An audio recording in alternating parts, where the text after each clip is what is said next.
one line in here. I just want to read this one line I thought was very apt. You wrote, "Inflation is a debt forgiveness program for the global rich." Yeah, I think I've written that in now 4 or 5 different things that I've published, because I think actually my co-author Andrew Bailey originally came up with that line. And it's just, I mean, it's exactly right. When you have debt, then and the money gets worth less, then your debt gets worth less. Yes. So whoever can be in the most debt Yes. is the most helped by inflation. And as you know, I care a lot about financial justice. I care a lot about like leveling the playing field for people who don't have as much money. And inflationary systems are terrible for those people because nobody's going to give them multiple millions of dollars of loans, right, for them to then buy hard assets and then pay back the loan later, et cetera. So the people who can take advantage of this system are people that already have a lot of wealth. They can get huge loans. They can build businesses based completely on debt. Yeah. And then the debt sort of withers away as the value of their money goes down. Yeah, it's very, very centralizing, almost akin to proof of stake, which you get into later, right? I think it's really well said. And I have described fiat currency as an uncollateralized debt certificate undergoing slow motion default while its use is forced on society.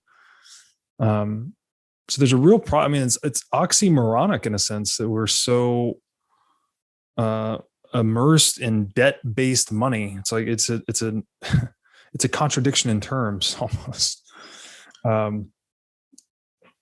Yeah, I've done quite a bit of reading on the differences between theories of money, and this is one that I still don't feel like I understand. There's a theory out there that says that money has to be debt. That's just what money is. This is the Graeber thing. Yeah, and I guess I just don't understand that. I can see how debts are denominated in money, but I don't see how I guess as I've read more like modern monetary theory, and I see how when countries buy treasury bonds from the US and we do something in our bookkeeping system, that somehow a debt is created when the money is created. Yes. But those are like different things. Yes, they balance each other out, but the money isn't the debt.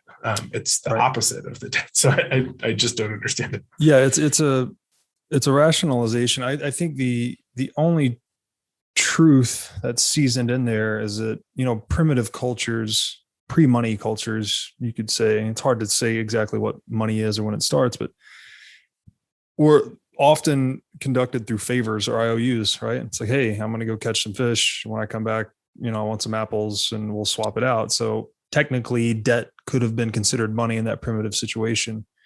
And then they almost try to hijack that definition and say money is that which satisfies a debt.